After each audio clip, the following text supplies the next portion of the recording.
I was upset over Tina's injury and memory loss. She took that chance to break up with me and destroyed all evidence of our relationship. Then she hooked up with her childhood sweetheart and pushed her notorious friend in front of me, smiling warmly but distantly, saying, "Ben, this is your girlfriend." Later on, when I finally moved my feelings elsewhere, Tina went all out consulting specialists to help me regain my memory.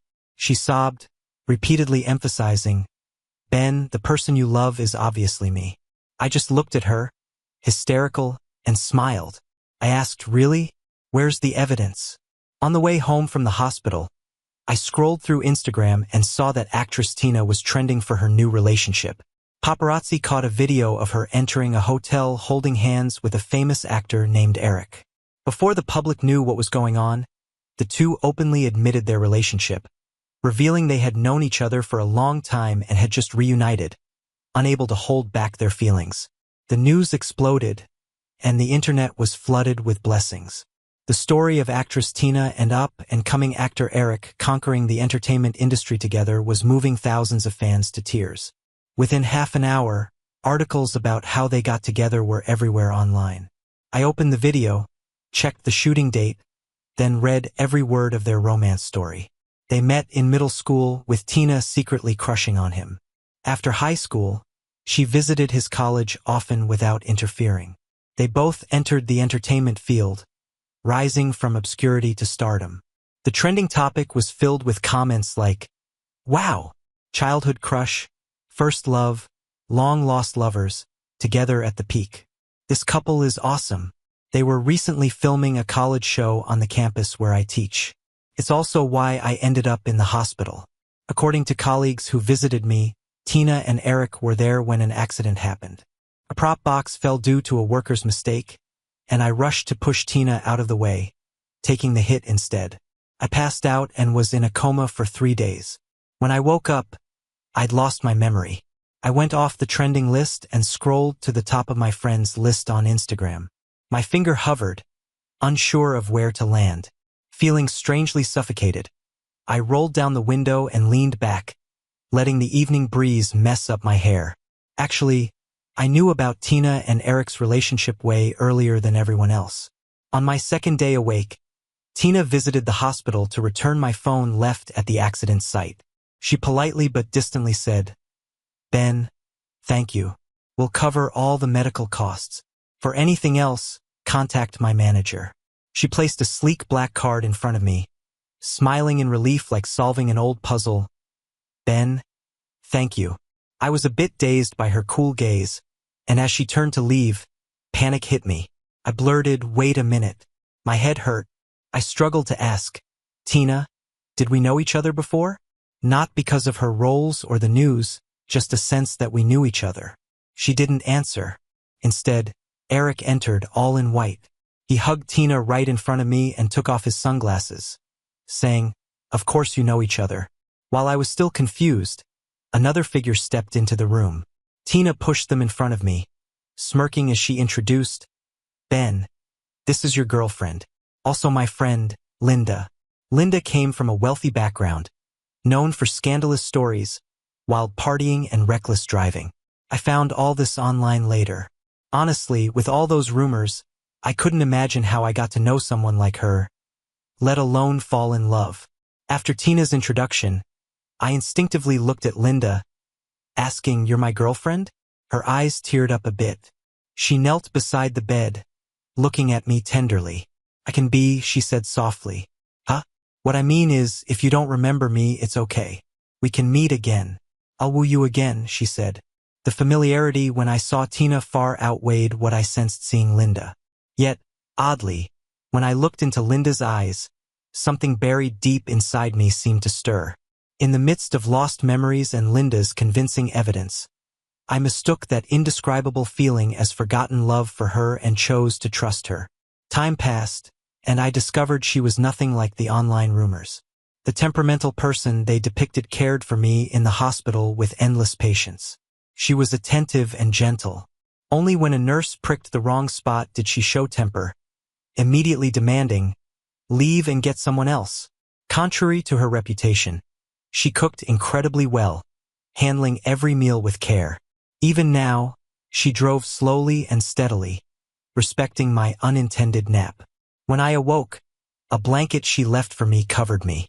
Outside, the setting sun spilled across the sky, and Linda stood among trees talking on the phone. Her hair whipped in the wind. Seeing me awake, she ended the call and came over. Although I accepted she was supposedly my girlfriend, I still felt distant. When she reached the window, holding the blanket, I apologized. Sorry, I fell asleep. Did I delay anything for you? She opened the door, helped me out, and focused sharply on my eyes. Ben, she said firmly, remember this, you're always my #1 priority. 15 minutes later, we stepped out of the elevator and stood in front of a door. Linda smoothly punched in the code and opened it. Immediately, a familiar yet unfamiliar vibe hit me. I walked in somewhat hesitantly and stopped at a plain white sideboard. On it was a framed photo. To be specific, it was a photo of me and a blurred figure. From the angle, it seemed like a selfie. The figure stood behind frosted glass. All I could tell from the silhouette was that it was an adult woman. Then, I remembered a colleague peeling an orange by my hospital bed, muttering, "You always said you had a girlfriend but never mentioned who it was. Nor did she ever visit." Some even joked it might be a celebrity. Turns out it's the Lin family's second daughter. I raised my hand to touch the figure behind the glass and, for the first time since meeting her, called her name, Linda. I saw Tina again on a Wednesday evening when I returned to school to teach. I was walking from the lab building back to my office when I passed an empty classroom. There, Tina and Eric were sitting by the window, being interviewed by reporters. The golden sunset cut through the fluttering white curtains, casting a light over half of Tina, like it was lacing her with a soft glow. There's something I've never told anyone. In the dead of night, I often find myself overwhelmed by a sadness so strong, it almost prevents me from sleeping. It feels like I've lost someone important, and in my restless mind, it's Tina who appears. Then I wake up abruptly, incredulously asking myself, Ben, what are you thinking? No one can explain why my thoughts drift to Tina. Just like no one can tell me why seeing her sitting close to Eric, smiling at each other, makes me so sad. The reporters, trying to create a romantic vibe, asked about their relationship. One asked Tina to describe Eric in a sentence. Tina, with a fond look, softly said, "He's the light in my dark life." I thought about it for a bit. Maybe it's like the way people online describe them. The resilient girl who endured domestic violence from an alcoholic father finds a savior in the kind, wealthy schoolmate during her high school years. From then on, her heart belonged to him. The reporter, satisfied with the answer, exclaimed, "Wow," then asked Eric how Tina was like the heroine from his current show. Without hesitation, Eric said, "Her loyalty, of course." I stood quietly at the back like a shadowy onlooker, watching their hard-earned happiness. My phone rang unexpectedly, pulling me back to reality and interrupting their interview. Instantly, the spacious classroom felt frozen. Several pairs of eyes turned towards me. I clumsily pressed the hang-up button, gripping my phone as I apologized. "I'm sorry. I didn't mean to interrupt. Just passing through, I'll go now." Eric, as composed as ever, said with a smile, "Ben, you're not interrupting. We were just wrapping up." Once he finished, the reporter remarked that since we knew each other, he'd leave for his next stop. Soon, it was just the three of us. Eric walked up to me, politely inquiring, "Given that you serendipitously helped Tina, shouldn't there be some compensation? Ben, name your price." Stunned, I glanced at Tina, who remained seated with her back to me, then back at Eric. I sincerely explained I wasn't after any form of compensation. Eric's tone remained gentle but carried a warning. "Ben, Mr. Teacher, remember your role. Don't harbor any inappropriate fantasies." Once the interview aired, Tina was hailed as the epitome of sincerity in the entertainment world, her popularity and fan base soaring. I began avoiding anything related to her, focusing instead on Linda. Although the reason we got together eluded me, I knew it was a deliberate choice back then. Even after my accident, I wasn't going to hurt her while I was amnesiac. So, Despite the lingering confusion, I tried to reconnect and love Linda anew. After some careful thought, I asked her, "What was I like with you before?" She was peeling a grapefruit and paused to look me in the eye, saying, "Ben, you don't need to be what you were. I like you just the way you are. Do what you want to do." In that moment of eye contact, I realized she didn't expect me to love her the way I used to, but she'd love me just the same. A peculiar sense of relief washed over me, grateful that it was her by my side. After that, we did what any couples do. Eating out, going on dates, shopping, and seeing movies. I'd sometimes try to recall the past with her, but it always drew a blank. Then, 2 months after my amnesia, Linda came to pick me up from work. A colleague excitedly handed me a beautifully wrapped box, saying, "Ben, the watch we ordered a year ago is here." Seeing my confused look, he added it was from a friend's shop. Each watch is handmade and unique. I once visited and described my preferences to the designer, ordering one as a gift for my girlfriend. I left a message card too. To be honest, the watch was exquisite and understated. However, its vibe didn't match Linda at all. Here's the card I left with it back then. 3. Linda didn't say a word the whole time. It wasn't until she slowly opened the card that her furrowed brow smoothed out. I figured she thought the watch didn't suit her either. I glanced at her wrist, her watch worth millions, and quietly said, "If you don't like it, that's fine." After all, I wasn't sure if it was my description to the designer that went wrong or if something happened during the watch's making. She chuckled softly, her voice raspy, and told me, "I like it. I really like it. Anything you give, I like." She immediately put on the watch I gave her and never took it off since. I got curious about the note I left in the card, so I peeked. It was definitely my handwriting, but there was just one letter on the pristine page. Holding the card, I zoned out for a while, listening to the wind whooshing outside. The day Tina and Eric wrapped up filming their campus drama, I came across their live stream during a break. Someone asked Tina why she was drawn to Eric. In the video, she shifted her gaze, recalling or pondering, then lovingly looked at Eric and said, "His goodness is something I've never seen before." Considering her background, I kind of got what she meant. Someone from the dark meets their opposite. It's easy to be attracted. After hearing the answer, someone in the chat asked, "All these years, have you really never had feelings for anyone else? Just Eric?" She went quiet for a few seconds, the smile on her lips dimming. No one knew if she was sure of her feelings or thinking about someone else. But then she looked at the screen and confidently said, "No." The chat erupted in cheers, fans spamming hearts and roses. It hit me. I hadn't thought of her in a while. Even if I saw her now, I felt nothing. That emptiness that kept me awake at night had vanished. I couldn't explain it, but this realization made me feel lighter and somewhat happy. After the meeting, I happily walked out in the drizzle to see Linda's car quietly parked under a dim street lamp.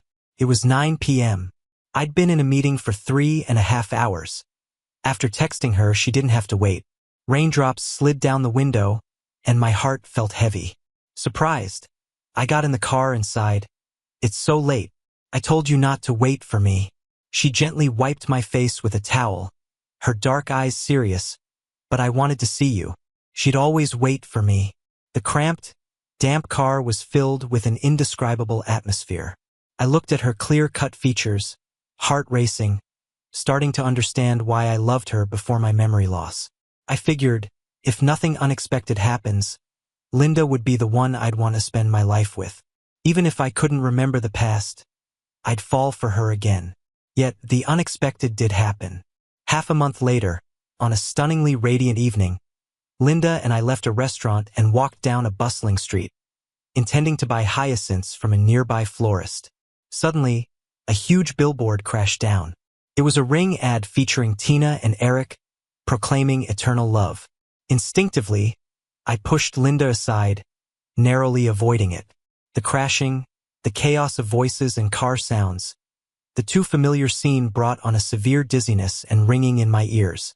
The piercing wail of sirens was like a sharp knife, unexpectedly slicing open memories I'd buried. Fragments of images flooded my mind. Tina and I, we were friends for 18 years. Also, we were a couple for 4. When we first met, she was a frail girl without a mother and often abused by her father. I was a boy kidnapped and sold to a poor, remote village. I saved her with water in a lotus leaf when she fainted from abuse under the scorching sun. She protected me with a rock when village bullies harassed me. In those dark days, every word she taught me lit up like stars, carrying my wishes. In a book she got from outside, I read a handwritten line. As long as you never give up, you will see hope. Hope took root inside me, and I told Tina, we can't stay here. Let's escape, Tina. I wasn't allowed to study or wander, but Tina could. If she wanted to leave, she could. Initially, she hesitated. But after another near-death beating by her drunken father, we fled. I was 13 in my 5th year in the village. We struggled for a hard, long time. Fortunately, with social aid, we got a chance to study. I was far behind in education, so when Tina was in high school, I was catching up in middle school.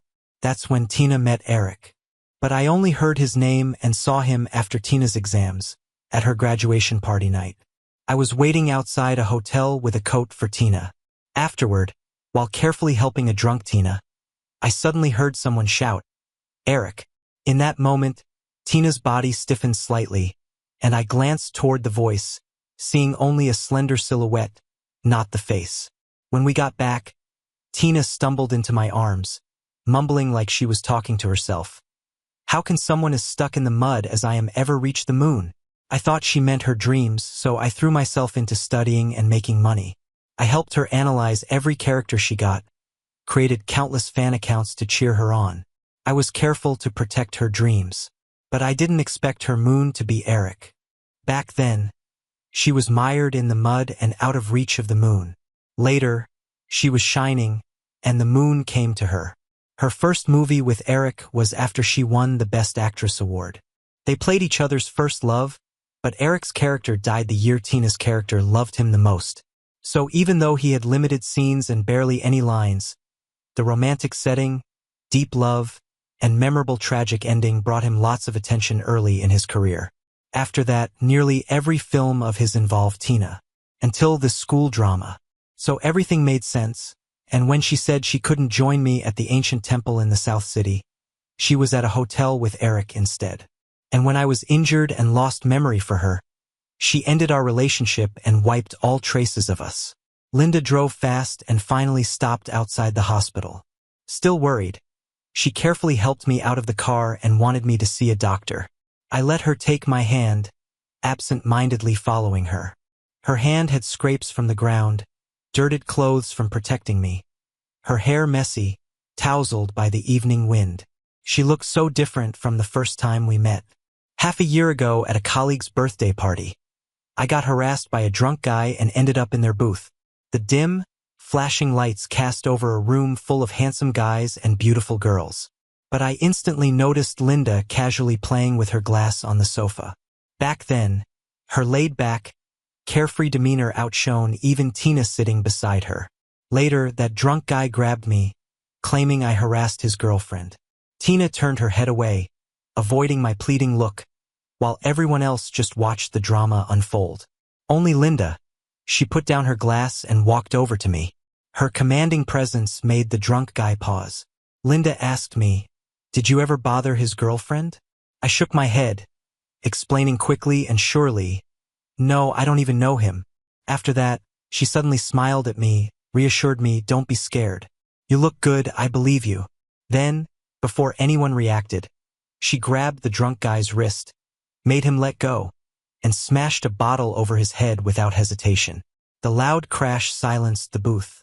In my days, she sent me back without me remembering to thank her. At first, I thought she was just being heroic. Until later, after the party, passing that half-open booth door, I heard someone ask Linda, "Why did you help him earlier?" After a long pause, in a low voice marked with sympathy and affection, she said words that stuck with me. I saw his shadow in those eyes. The memory cut off. I stopped dead in my tracks, gripping her hand tightly. The hospital buzzed around us as Linda looked back, softly asking, "What's up?" Avoiding her gaze, I focused on her wrist, speaking with a strange catch in my voice. I'm fine. No need to see a doctor. Also, Linda, take off that watch. It wasn't meant for you. It stood for Tina.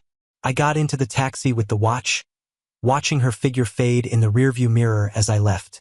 I pulled out my phone, researching Tina-related keywords, and scrolled through memories of her and Eric until I found the scene they recreated from a romantic reality show recently. Flowers, sunsets, hot air balloons, endless romance and love. The wind dried the dampness from my eyes. I remembered the night Tina asked me to be together. Junior year in college, a girl offered me a ride and suddenly confessed to me at my entrance. Shocked, I didn't know what to say when Tina returned, standing in front of me. She already has a girlfriend, Tina told the girl coldly. I stood there stunned. After the girl apologized and left, I whispered to Tina, "What did you just say?" She held my hand and didn't let go, saying, "Ben, let's be together." I did like her. At 8, abducted to a mountain village, beaten for crying nonstop and burning with fever for days, I forgot many people and events. I later saved an unconscious Tina and felt an urge to follow her as she walked away. Years of dependence followed, seeing each other at our worst. Ending up with her seemed the most natural thing. To cooperate with her, I never spoke of our relationship publicly, just expressed feelings with a small a. Shortly after, she broke through the scene with a brief supporting role and rose ever higher, growing more distant. Looking back, if either Eric hadn't left or that girl hadn't confessed, Tina never would have proposed being together. She never even said she liked me. Closing the page, paying, leaving the car, I tossed the watch in a roadside trash can. If she wanted to erase us, I'd let it go too. But if not for that kidnapping incident, we would be people from two entirely different worlds with no connection. Just like now. And in the future, I had no plans to cling to Tina. She wasn't worth any more of my energy.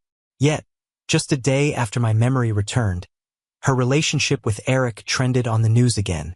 The story starts when two people were exploring the mountains in a couple's reality show and got caught in a storm and landslide. The lack of safety measures from the crew led to injuries among everyone involved.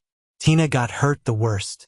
She was at the back of the group, helping Eric, who had an injured foot, stuck in a low area. When the danger came, Tina told Eric to climb to higher ground. But terrified of the collapsing rocks and trees, Eric didn't turn back to help Tina. He ran off instead. A video surfaced online, chaotic and mixed, and people had their own opinions. Many insisted Eric was probably just rushing to get help in case of another landslide. Understandable, in a crisis, everyone for themselves. Others question, why wasn't it Eric who got hurt? How does he deserve Tina's devotion? Eric stayed silent about the incident, and Tina, though she survived, ended up in a coma with a leg lost. A co-worker, holding a phone, remarked, "Are they cursed or something? Last time you saved them from harm, now it's worse. Trouble seems inevitable." I turned off my screen, not paying attention anymore, and smiled, saying, maybe. I hadn't talked to anyone other than Linda about my memory coming back, so nobody knew about our separation. Yet my life marked its regular pace. Sometimes, before class, I'd habitually glance at an empty seat by the window where Linda used to sneak in, wearing a black hoodie and cap to sit and listen to my lectures. In a class of 100, her presence was always obvious to me. She'd sit quietly, focused, sketching on sheets of white paper, capturing me in her doodles. Almond-shaped eyes, arched brows, long hair up, even the small mole on my left brow. I was always amazed by her drawing skills. She'd often hold up her sketches, marveling, "The person I drew looks so good." Once, lost in thought before class, I looked over to that seat again when a student in the front asked, "Waiting for someone, teacher?" I gripped my book a bit tighter, smiled down, and said, "No, not waiting for anyone. No one's coming." After class ended, I stood by the podium as usual, letting students leave first. Minutes later, while gathering my books, a breeze blew in through the open window, picked up a paper which landed at the door. Sunlight caught it, illuminating every stroke and line. My heart skipped as I turned back to the empty classroom, standing there a long time. Deep down, I had to admit, my feelings for Tina faded during my memory loss, but my feelings for Linda grew during that same period. But I knew she didn't genuinely love me. That's why, after my memory came back, I avoided meeting her. Then, one night at a lavish pre-wedding bachelor party thrown by a rich co-worker, I stepped out for air from the lively suite and leaned against the hotel's glass railing, texting. From across the building in a rising glass elevator, I unexpectedly saw Linda.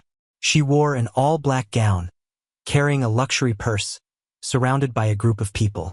Our eyes met as the elevator stopped. Someone nudged her shoulder, prompting her to go. I turned away and returned to the suite. Someone handed me a grapefruit juice, asking if I'd join the next event. I politely declined.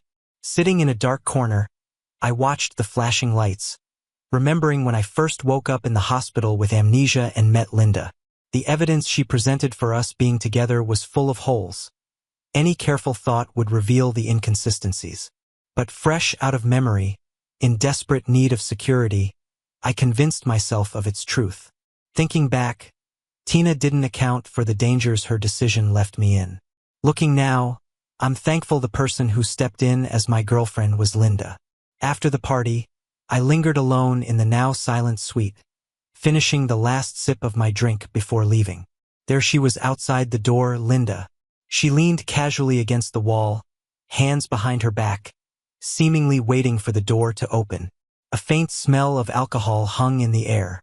I paused before asking, "What's up?" "I wanted to see you," she answered, too honest for me to know how to respond. I sighed, replying, "Linda, there's nothing between us now. What if I say I really do like you?" I had once imagined myself. How similar was I to that boy who made her wait and hope? But she saved me once and deceived me once. We're even. As she began, "Ben, actually I cut her off. "Do you need me to spell it out?" "Linda, I don't want any relationship with you, past, present, or future. From my experience with Tina, I learned a faulty relationship shouldn't start in the first place." Perhaps due to lighting, her face seemed pale for a moment. After a pause, she asked, "Can't we at least be friends?" Meeting her eyes, I firmly said, "I don't need you as a friend." After saying my piece, I thought I'd feel peace inside. But that didn't happen. Each sleepless night replayed the image of her pale face over and over. During the brief time I spent with her, every little thing we experienced together started to vividly reappear in my mind. The bad part is, she still kept reaching out to me, wanting to see me, constantly finding ways to be around me. Over time, I became incredibly sensitive to her figure, her name, and her unique light floral scent. Even when I saw someone who resembled her, I would subconsciously avoid them. I knew I wasn't really avoiding her. I was avoiding my own feelings. The day I saw the news about Linda becoming the head of the Lin family, I was grocery shopping. Financial and entertainment media were all over the place, reporting about her. She lost her mom young, her dad remarried, and her stepmom brought a son who was her half-brother. She was suppressed and disliked, forced to hide her talent and ambition, just waiting for the right moment to seize power. Interestingly, people found she had been doing charity work since she was young, donating to orphanages and remote rural areas every year. Standing between shelves stacked with various juices, I looked up at the large screen above, showing a clip of countless reporters thrusting microphones at Linda. In the video, she wasn't the carefree person the internet used to talk about, nor the gentle, elegant figure I remembered. She seemed distant, looking down on them, exuding a commanding presence. A reporter intentionally asked why this position was hers and not her excellent, overseas educated brother's. Faced with the challenge, she glanced down at them and smiled faintly. "Don't you understand the principle that only the strong rise to power?" I suddenly recalled the scene where she smashed someone with a bottle to save me. Maybe that was the real her, gentle yet fierce, detached yet wild. In the short time I was with her, I never got the chance to learn about her family, so it's the first time I learned about her background. I had speculated those rumors were intentional from her side, but I never imagined the real reasons behind them. The next moment, a gossipy reporter in the video asked if it's true Linda was looking for a boy, if he was her love. The scene went silent for a moment. Linda looked at the camera softly and said, "Yes." I calmly turned back to my shopping. Only when checking out did I realize I picked the wrong juice. After that, Linda continued to appear around me as she always did. Even though she never brought up being together again, everything she did told me she hadn't given up. Like when my car broke down in the pouring rain, she'd be the first one there. Or when I twisted my ankle hiking, there she'd be, getting her assistant to carry me down. Until one time, when I was recuperating at home from the flu I caught at school, she knocked on my door. I still hadn't fully recovered, and what was left of my rationality kept telling me to keep distance. So I tried to close the door after saying, "Stay away, you might get infected." She stopped the door, squeezed her way in, shut it, and looked at me, saying, "I'm not afraid." My medicated mind was too foggy to argue, so I just lay on the sofa and let her. When I was with Tina, she hardly had time to be with me when I was sick. I mostly went to the hospital, took medicine, and got better on my own. I wasn't sensitive. She was busy, I understood. I managed fine without her care. But now, as I dazedly watched Linda tending to me, switching between giving me water and cooking porridge, I was curious. So I asked her, "Linda, aren't you busy?" She just started managing the company. She'd have more than her share of things to handle. At my place, she'd just be wasting time. Kneeling next to the sofa, she softly wiped my face with a damp towel, and her breath brushed my cheek so close I could hardly avoid it. It took a while before I heard her say, "Ben, I remember I told you, nothing is more important than you." Perhaps being sick made me more sensitive. My heart swelled with emotion. Being alone while sick before never felt this tough. I shut my eyes and stayed silent, unable to sleep, comforted by the quiet rustle of her movements. I wasn't sure how long passed before night fell. I opened my eyes to see Linda in the kitchen reading instructions on various medicine boxes. Orange sunset rays streamed through the glass, touching her as I got up from the soft carpet, leaned against the kitchen door, watching her, and softly asked, "Linda, did you find that boy?" She visibly froze for a moment, set down the medicine, and turned to me. I did. My throat was sore. I wanted to ask why she was still pestering me, but I held on to a little dignity and asked, "Are you two not together?" She stepped closer, sighed. "He said he didn't want to be with me, didn't want any relation at all." Was she using me as a stand-in? Borrowing a moment of her love for herself?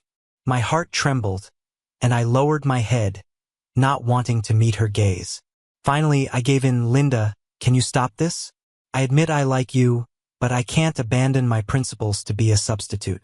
Why do you keep pressing on?" Her breath became heavier, and she repeated, word by word, "You like me?" With my head still down, she suddenly hugged me tightly, and though my foggy mind worsened with emotion, I heard her say, "Ben, you're the one who said you didn't want any relationship with me." The tightness in my heart snapped, something surfaced in my mind, and I finally asked, "Me?" Her head pressed against my chest, her voice low and muffled. "Yeah, it was you. 18 long years, way too long. I was 8 when I was hit, causing days of high fever that erased all before. My first memories start post-8. So, I never knew who my parents or relatives were. Even after considering finding my family, nothing ever came up. But I never imagined Linda was linked to me before I turned 8. When I was just 3, my parents died in a chemical explosion. I was taken in and raised by my mom's best friend. From that time on, Linda came into my life. We were together for 5 years until I was 8. Then, Linda's dad used the excuse of taking me to see her to meet his first love. And somehow he lost me. For the next 8 years, Linda searched for me. That's what she told me. But those lost memories faded from my mind and might never return. So I wasn't sure if I was the one she was looking for. After all, I had no family to speak of. How could I prove it? What if she got the wrong person? I asked her this the very next day. She handed me an album in response. It was filled with pictures of me and her, from when I was 3 until I was 8. Without exception, there was a small mole between the eyebrows of the boy in the photos. After I was 8, every picture had a hand-drawn boy next to her. That was me, the way she imagined me, for 8 years. Maybe she noticed I wasn't saying anything. Worrying that it brought up old, painful memories, she spoke in a light-hearted tone. I imagined what you'd look like every year you grew older, but imagination never compares to the real thing. I quietly held the album and then asked her, "Is it just because of this mole between my brows?" She paused, then took out our last photo together, flipping it to the back. There was a scribbled message, "Forever together." Below that were 2 small fingerprints. I stared at the words, hearing Linda laugh bitterly. Back then, nobody knew that just after saying "forever together," we'd be separated completely. Shortly after, Linda took me to visit my parents and her mother. I also met the person she called the reason for her mother's death and for losing me, her father. Standing in the cold, lonely hospital room, Linda held my hand, smiling nonchalantly. She leaned down to the person lying speechless due to a stroke and said, "Want to hear some good news?" Then she opened a paternity report and read it out loud. "Congratulations. You've been raising someone else's son for 29 years. You better stay alive. Wouldn't want to dirty my mom's path to reincarnation." She tossed the report at her father, eyes red with emotion, then left with me. Before we left the room, I glanced back. The person on the bed was left in shock and hopelessness, staring at the ceiling, eyes glistening. I didn't pity them. They were reaping what they had sown. I heard about Tina again when she woke up from a coma. Soon after, her breakup with Eric became a trending topic. Their once celebrated romance ended abruptly. Nobody cared about the real story behind it. Not long after, Eric was seen dining and watching movies with a newly famous figure. Their new relationship was quickly confirmed. Childhood sweethearts rekindled. Fans were ecstatic, cheering for the first love reunited narrative. Tina's leg wasn't completely incapacitated. She could use crutches to walk. During her time in the hospital after waking up, she called me countless times. I looked at the familiar number without picking up, and eventually blocked it. She must have borrowed someone else's phone because I accidentally answered once. As soon as I heard her say, "Ben," I hung up. Before she got out of the hospital, I visited a well-respected professor and passed by her room. It seemed like she was arguing with Eric. Both were so agitated. I could clearly hear Eric yell, "I didn't mean not to grab you. It was dangerous. What if I got hurt? Tina, don't you love me? Why blame me? Now you're just holding me back." After a while, I heard Tina's low, despairing laugh, followed by a simple "get out." I didn't understand whether her laugh was mocking her naive belief in mutual love, or regretting her deep affection over the years. But it didn't concern me anymore. Still, she found me not long after getting out of the hospital. I wasn't surprised. I knew it would happen eventually. That night, holding a bouquet of hyacinths, I got off the elevator to find her standing outside my door with crutches. She wore a black coat, eyes red and cheeks thin, looking visibly changed. When she saw me, her eyes welled up as she stepped closer, saying, "Ben." I stepped back, keeping my distance. "Tina, do we know each other well?" She suddenly grabbed my hand, quickly saying, "Ben, I'm your girlfriend, not Linda. She deceived you. Eric and I only had a contract relationship. You've always loved me." I looked at her calmly, skeptically, freeing my hand slowly. I asked, "Really? Then how do you prove that I loved you?" She had no answer. Then, she tried desperately to make me see a doctor. "Ben, you just forgot about me. Once you remember, you'll know who you truly love. I found the best neurologist to help you get your memory back." When I refused to go to the hospital, she spoke of our past. She said we escaped the remote mountains together, lived in a basement, ate instant noodles, and vowed to stay together forever. She told me how I took care of her when she was sick and how I once waited all night in the snow for her audition. She remembered everything. Yet she had no problem abandoning me. The one who least wanted me to regain my memory now wished for just that. I bet she never thought she'd have to come back one day. Looking at her slightly reddened eyes and her humble pleading, I felt nothing. That afternoon, when I refused to see her again, I got a letter. It was one I wrote 4 years ago. That was from the early days with Tina when writing letters to your future self became a thing online. I thought it was cool and roped Tina into writing one too. She never did, though, so only mine existed. If nothing else, I guess it was the only bit of proof we ever dated. The rain-washed sky was full of evening glow, like the horizon was on fire. I took the letter into the bathroom, but didn't open it. I burned it. After that, she was swamped with health and work issues and didn't have time to bother me. We saw each other again in early fall. I was leaving the library, walking along the sycamore-lined road. Yellowing leaves were gently falling, and I stopped involuntarily when I saw a pavilion not far away. It was like back then. I heard footsteps on the sycamore leaves behind me but didn't move. Then the familiar voice came. It was here you shielded me from that wooden box, and then you forgot me. Oddly, I remembered a trending topic from a few days back. The story of a famous artist getting back with Eric after her cheating scandal broke out. She lied to her boyfriend about CP, couple marketing with Eric, but it was actually infidelity. Her ex exposed their affair with evidence. Amidst viewers' rage, people were summarizing Eric's career highlights, dating the star and dating the top influencer. Then, a fresh face emerged in the entertainment industry, a pure white jasmine. As for Tina, her leg injury hampered her acting. Those loyal Forever fans eventually turned their gaze to newer faces, who were younger, more beautiful, and healthier. It's only a matter of time before she's forgotten. After her last movie about reincarnation and changing fate, she announced she wouldn't act in any more TV shows or films. She only joined some variety shows occasionally. But at least, she clinched the title of most romantic in the entertainment industry. All the shows credit her like that. Welcome to the stage, the epitome of deep affection, Tina. No one knows what she really feels when she hears that title. Much like no one will ever know our story. I snapped back to reality, turned, and looked at her, giving a relieved smile. Really? I don't remember. Then I walked away. After a few steps, the breeze carried her mumbled words to me. If I could go back to the year we met, I wouldn't let go of your hand. I paused briefly, a slight smile bending my lips, and kept walking. She was wrong. If I could go back to that year, I'd choose not to meet her at all.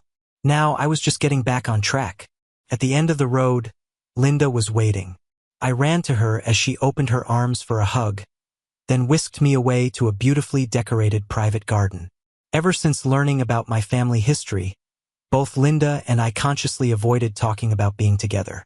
That moment felt like a confession was coming, but she gently pushed a cake toward me and said, "Ben, happy birthday." Holding the flowers, I felt a little dazed. This day turned out to be my actual birthday. Later, she placed 18 beautifully wrapped boxes in front of me, her eyes bright and dark as ink. "These are your overdue 18-year gifts." My eyes stung with tears as I looked at her with a smile. "Linda, you don't have to be so nice to me." This sense of being cherished felt overwhelming. She cupped my face, looking steadily into my eyes. "I signed up for the long haul. I'm going to be good to you for life." I glanced at her striking face so close to mine and gave her a kiss on the cheek. Instantly, she froze, her cheeks blazing red and spreading further. It made me want to laugh.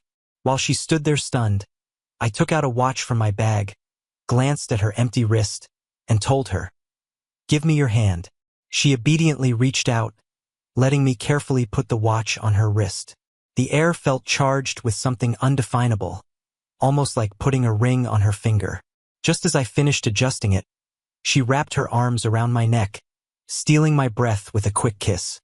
A few minutes later, I opened the camera on my phone.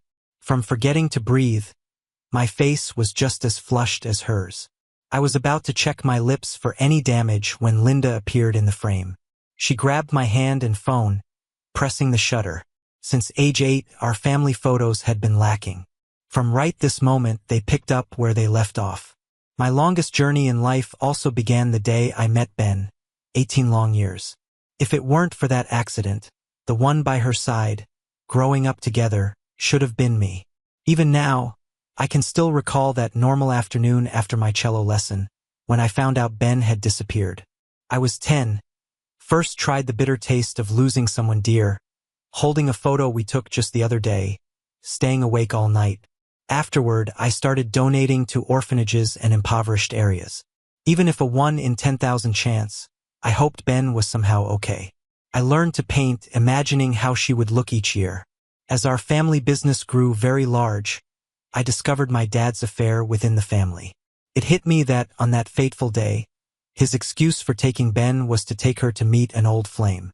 That's how Ben got lost. The following year, my mom passed away feeling miserable. She ended up with her first love and their illegitimate child. I became the odd one out. But life's not that kind to everyone. She used the money my mom brought to start a business, pushed my mom to her limit, and in the end, they lived happily ever after. Later, under the woman's constant watch and pressure, I became the aimless person she wanted me to be, hanging out with a bunch of bad influences. Then one night at a party, I met Ben. When he burst through the door looking panicked, with fear in his eyes, my heart skipped a beat. But, in these 18 years, I've met too many people who resembled him in my memories, each time ending in disappointment. So this time, after I sent him back to the booth, I hesitated. What if looking him up just leads to disappointment again? I'd heard that there's a 1,000-year-old tree in the ancient temple in the southern part of the city that can grant any wish. I didn't believe it before, but now I was willing to try. After climbing 3,600 steps, I stood before this grand old tree covered with red wishing ribbons. Tying my own ribbon tight to the branches, I clasped my hands together and silently prayed. I wish to see her. I hope we stay together forever. At the same time, a deep, somewhat familiar male voice spoke the same wish. As soon as he finished speaking, all the wish ribbons on the tree fluttered in the wind, and a clear sound of bells drifted from the eaves. Through the sea of moving red ribbons, I glanced to the other side of the tree. There was Ben. Seeing his familiar features, the thought of giving it another try suddenly rose in my heart. If meeting once among millions is a coincidence, what could meeting twice mean? I remembered a line I wrote in a book I once donated. As long as you never give up, there will always be hope. I never gave up, so I did find him. Later, when I looked into his past, I realized he was with Tina. But surprisingly, he got injured and lost his memory because of her. And Tina, wanting to get back with her first love, tried to ditch him. When I offered to help him, I told her, in the past, now, and in the future, Tina, you two will have nothing to do with each other. After that, while she hurriedly destroyed the evidence of her relationship with Ben, I made sure to search every trace of them together and personally erase them again. Now, unless Ben decides to remember and admit it, nothing can prove they were ever together. Everyone says I am only interested in him on a whim, just passing time. No one knows how nervous and sincere I was when I pushed open the door of that hospital room to stand before him, even though I was long erased from his memory. But that's all right, we can meet again for the first time. On that afternoon, 18 years apart, we met for the first time and also reunited after a long time.